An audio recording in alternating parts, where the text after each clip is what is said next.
Boa noite, bem-vindo a mais um programa Papo Aberto. Hoje um programa inteiro com um convidado muito especial. Ele estudou antropologia na USP e na Austrália e utiliza esses conhecimentos para propor soluções criativas às empresas e organizações. Difícil de entender? Com certeza você já ouviu falar do meu convidado, que além de antropólogo, é palestrante e professor.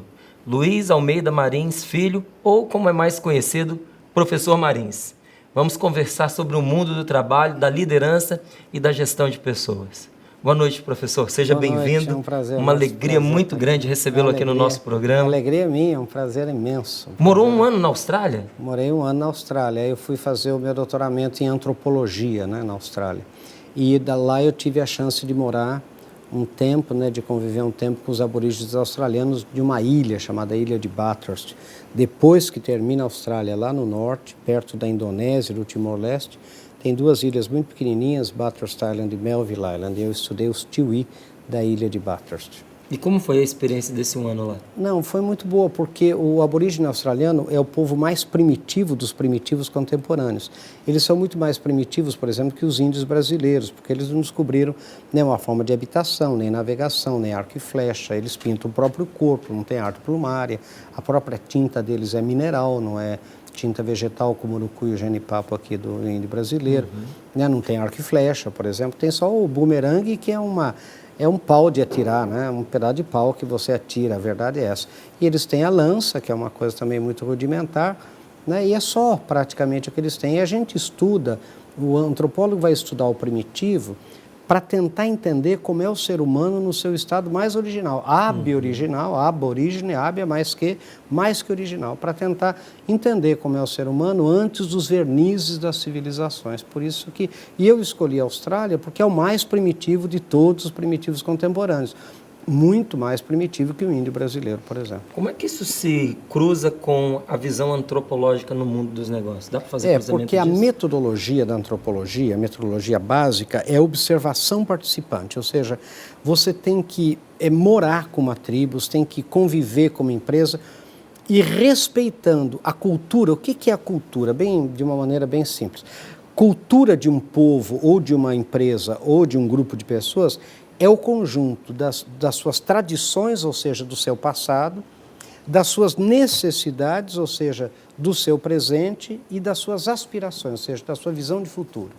Isso é que vai dar a cultura de um povo, que é diferente de outro, Então, quando você analisa uma empresa, o que é uma tribo se não é igual a uma empresa? Só que a empresa está caçando cliente, mas tem as mesmas, são grupos humanos que estão trabalhando em função de um objetivo, em função seja de uma caça, seja, enfim, de uma pesca, seja de um trabalho manual, seja qualquer coisa, que você pode pegar a metodologia que você estuda as tribos primitivas ou outras sociedades simples e trazer a mesma metodologia para a empresa. É isso que é antropologia corporativa ou antropologia empresarial.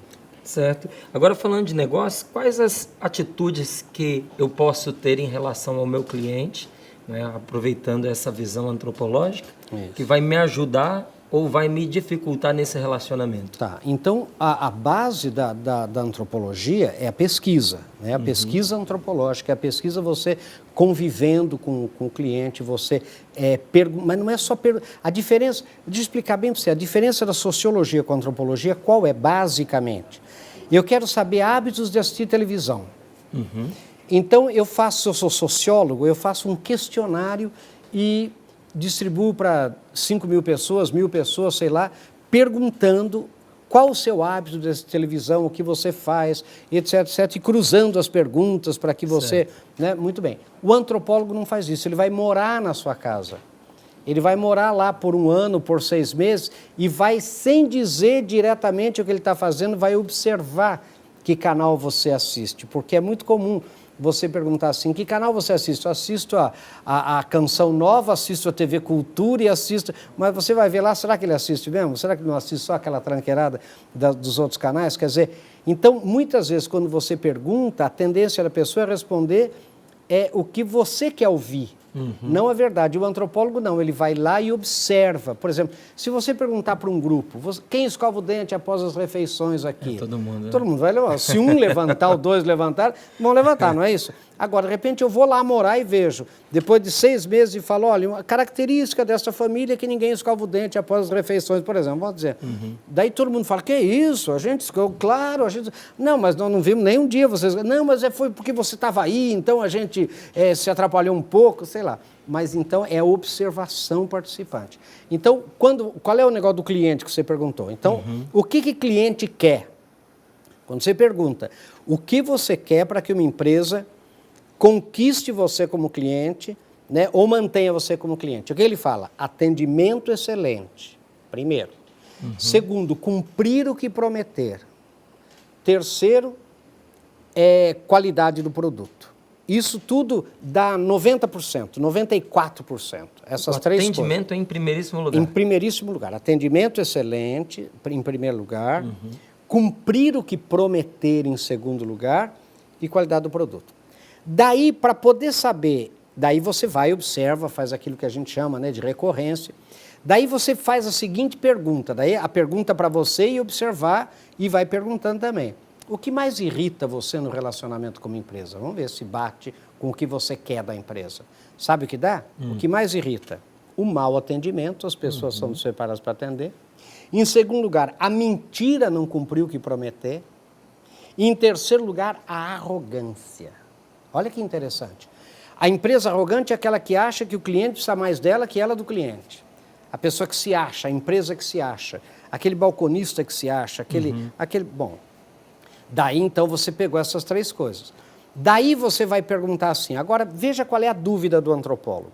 Se você diz que você quer atendimento excelente, que o que mais irrita você é o mau atendimento, a minha dúvida era, o que é atendimento excelente? Fale para mim, eu quero atendimento, mas que bicho é esse? Então, a hora que você faz essa pesquisa, sabe o que dá?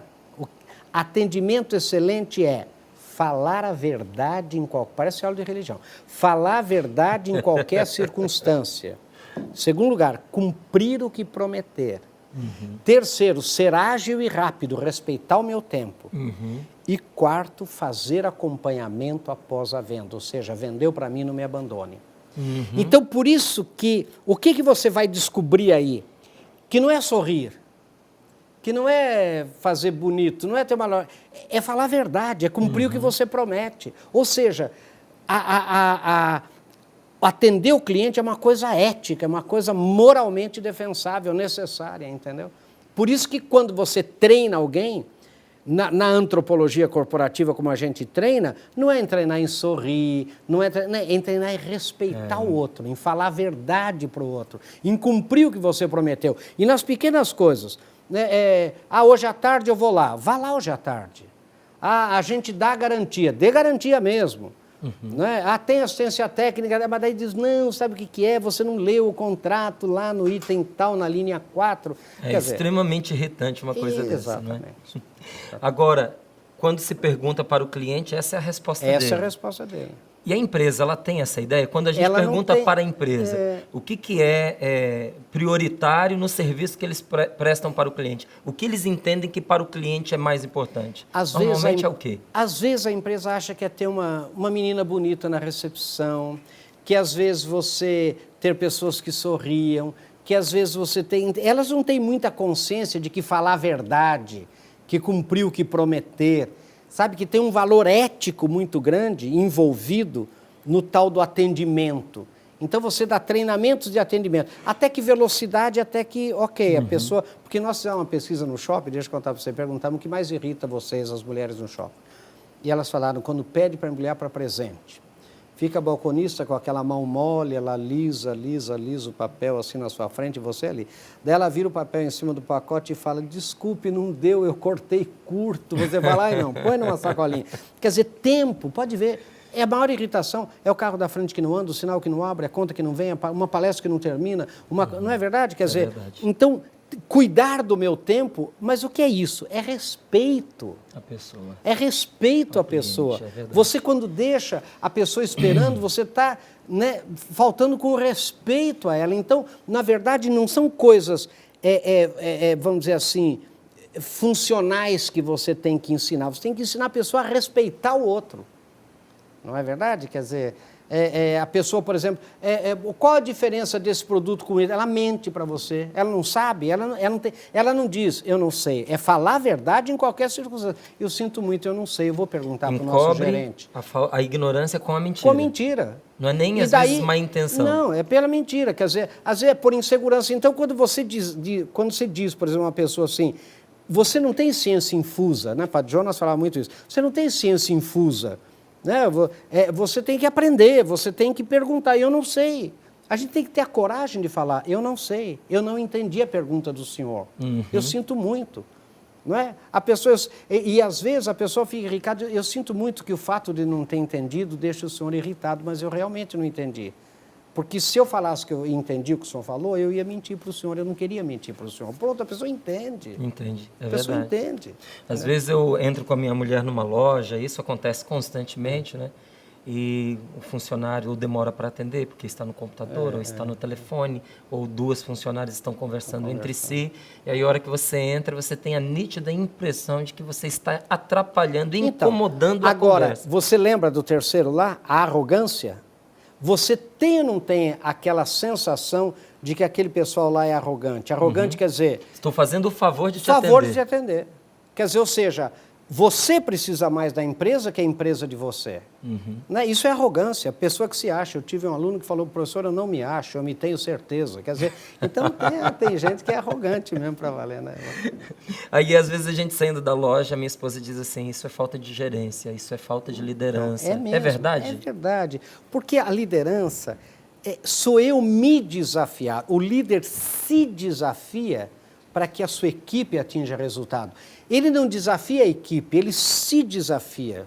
Então, ele sabendo disso, que o que irrita o cliente é a arrogância, a mentira, ele tem que atuar em cima disso. Mas tem que atuar, não é fazendo palestra, não é fazendo treinamento formal, é todo dia. É lembrar de um ditado francês, aquele il faut battre le fer pendant qu'il est chaud. Tem que matar o ferro, malhar o ferro enquanto ele está quente. Depois que deixou esfriar o ferro, você vai trincar o ferro. Não adianta xingar, não adianta. Você tem que chamar a pessoa na hora e falar, viu, olha o que aconteceu, aquela pessoa saiu irritada, por que será? Você vai em loja? Ah, vou sim, senhor. E você gosta quando você chega numa loja? Sabe, tem que trabalhar, você tem que ter muita paciência. O líder tem que ter muita paciência, porque a autoridade do líder, latim, vem de... A autoridade vem de auctor, auctor vem de auctoritas, né, que vai dar e auctor vem de augere. Sabe o que é augere em latim? É fazer crescer. A autoridade do líder é fazer o seu liderado crescer. Sabe, aproveitando os pontos fortes que ele tem, os identificadores positivos, e fazer aquilo crescer. Essa é a autoridade do líder, não é mandar. Não é eu ganhei, nós empatamos, vocês perderam, manda quem pode, isso não existe. Isso é perde-perde. Não é verdade? O ganha-ganha sou eu fazer aquelas pessoas... Ah, daí eu mando embora. Eu tenho um turnover incrível. Ou seja, daí a pessoa chega, eu já não acredito mais, só a loja, qualquer coisa só vai para o buraco. O que a pessoa entende como liderança hoje, professor, para que não consiga cumprir o seu papel? Olha, eu acho que a maior definição de liderança, a mais espetacular que eu acho, é do Eisenhower, aquele que foi presidente dos Estados Unidos, general da Segunda Guerra. Ele diz, líder é aquele que consegue fazer com que a pessoa faça aquilo que ela mais quer fazer. Você fala assim, mas peraí, que loucura, né? Então, sabe o que o líder tem que fazer? Líder é aquele que conhece tanto o seu liderado, ele sabe, todos nós somos um cálice de vinho com meio vinho, metade vazio, metade cheio, a gente tem defeitos e tem virtudes. Ele utiliza as virtudes, ele faz a pessoa crescer, ele pega o ponto forte e maximiza, ele pega o sujeito que é mais ou menos e transforma em bom, de bom para ótimo e de ótimo para excelente. Por quê? Porque ele vai reforçando os pontos fortes, ele vai trabalhando todo dia, e ele se desafia. Quando não deu certo, ele não chama o liderado de burro, ele pergunta onde eu errei. onde eu não fui capaz de fazer ele fazer aquilo que eu gostaria que ele fizesse. E eu tenho que explicar para ele. Motivar é dar motivos, razões de ordem lógica, não é emoção, não é autoajuda. Né? Tem gente que fala, não fala que assistiu uma palestra de motivação, fiquei uma semana motivado, depois eu estava pior do que eu estava antes. Então, você não ficou motivado, ficou emocionado. Motivação é o que sobra depois de passar a emoção. Eu preciso dar os motivos pelos quais eu quero que aquela pessoa tenha aquele comportamento. Não adianta eu falar para você, atenda bem. O que é atender bem? Eu tenho que comportamentalizar, eu tenho que falar, sabe o que é, querido? Deixa eu falar para você, quando a pessoa chega, entra aqui, você tem que ficar em pé. Você fica sentado, dá a impressão de uma pessoa arrogante, você tem que ficar em pé. Você tem que dizer bom dia ou boa tarde, ofereça café. Isso que é o atender bem. Sabe, você não pode mentir para ele. Por exemplo, quando você não sabe determinada coisa, você diga, olha, eu vou perguntar para o senhor podia me dar o seu e-mail? E eu vou mandar em seguida o seu telefone, eu ligo para o senhor porque eu não sei. E a pessoa vai confiar em você. Alguém que tenha coragem de dizer eu não sei, ou eu não entendi o que o senhor está pedindo, eu sinto muito, eu realmente sou novo aqui, mas quando você é sincero, a pessoa confia em você. E essa confiança gera resultados para a empresa. Agora é impressionante porque o senhor está falando as coisas mais óbvias. Óbvias, né? Do mundo, dá até vergonha de falar, né? Porque é ululante, é óbvio, mas acontece que as pessoas complicam o óbvio. As pessoas querem complicar, as pessoas querem fazer reuniões de treinamento, daí não acha sala, daí posterga para a semana que vem, daí tem que contratar um projetor, entendeu? Sendo que não é isso, é acompanhar todo dia. O senhor fez uma afirmação que me parece vai contra o comportamento mais corriqueiro hoje em dia, que é a de pegar a coisa ainda quente. Isso. Parece que tem uma tendência de deixar para depois, encontrar o melhor momento, deixa a situação passar para chamar a pessoa depois para conversar. Então não é isso. Não é isso. E vou dizer para você como é que você chama atenção. Olha, vou dar um exemplo. Eu sou gerente da loja. Aquela menina foi assim atender aquela cliente. Pois não, que a senhora deseja, pois não, empurrou a moça para fora da loja. Pois não, que a senhora, não, estou só olhando, pois não, empurra. Na hora, eu gerente, eu chefe, dono da loja, tenho que chamar a menina, viu o que aconteceu? Tinha tanta coisa para ela ver aqui, você não deu liberdade para ela ver. Porque o que as pessoas querem? Quer que você se apresente, se distancie, deixando você livre. É isso que as pessoas querem. Está ali à disposição para a hora que ela solicitar. A hora que ela quiser. E não sufocar o cliente que entra numa loja. O que o senhor quer? Meu nome é Luiz, o que o senhor quer? Eu estou pensando em óculos de sol. Fique à vontade, olha quanto. Aqui é uma ótica, olha quantos óculos de sol. E eu estou aqui à sua disposição. Daí, quando você me chama, eu vou lá prontamente.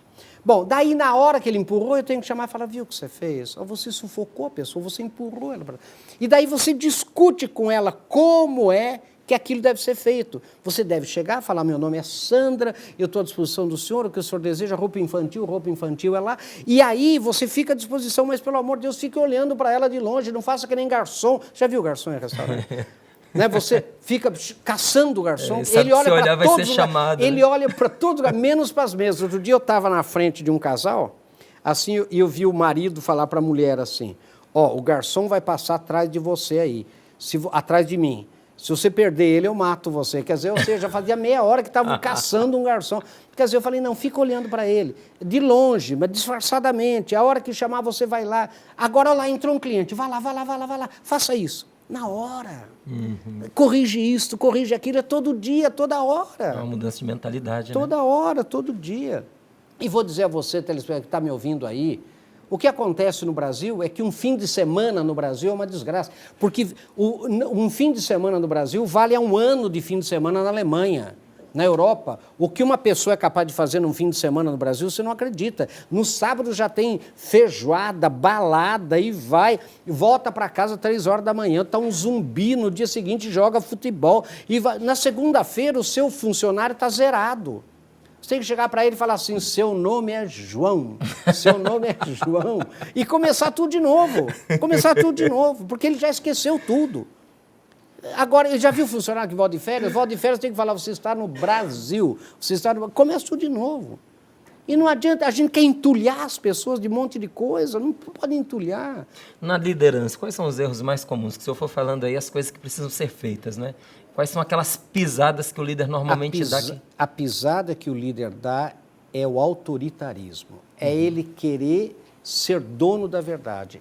É ele querer, na verdade, mostrar que ele sabe e o subordinado não sabe, sabe? E ele fazer isso de uma maneira que resvala a falta de educação, de civilidade. A falta de começa ali, né? Começa ali. Aquela que é repassada Gente, para o cliente. O Isamitiba fala uma coisa ótima, né? Quando você vai numa casa de um casal que tem uma criança, e a hora que abre a porta, essa criança chuta você, que é visita, é porque o casal estava acabando de falar mal de você lá dentro, e aquele chato vai chegar.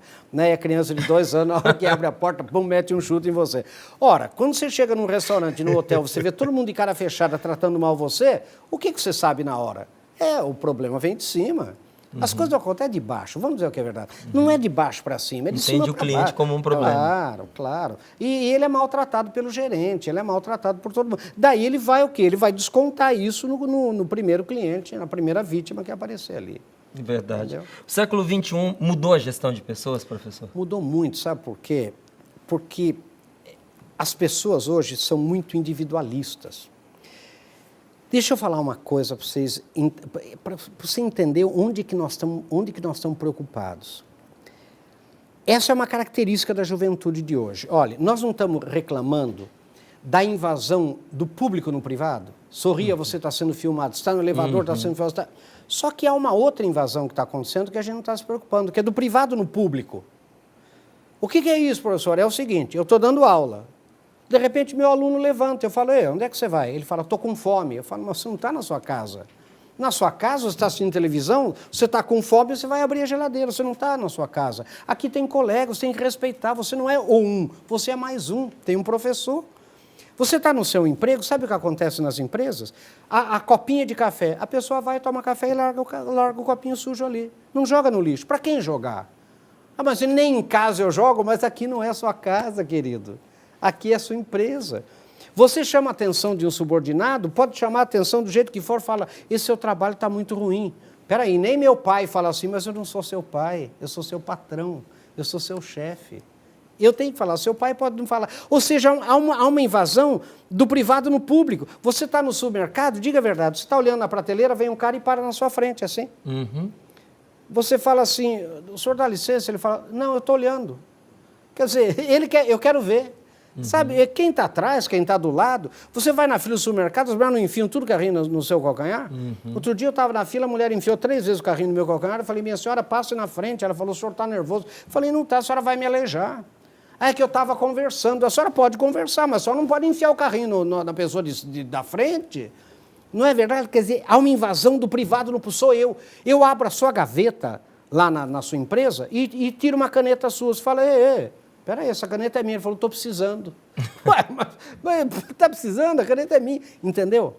A gente precisa ter o quê? Educação para civilidade, para ser cidadão. Cidadão significa viver onde você tem que respeitar os outros. Agora, como é que você resolve um problema desse, professor? Meu filho, é todo dia. Il faut battre le fer pendant qu'il est chaud. É todo dia, toda hora, repetindo.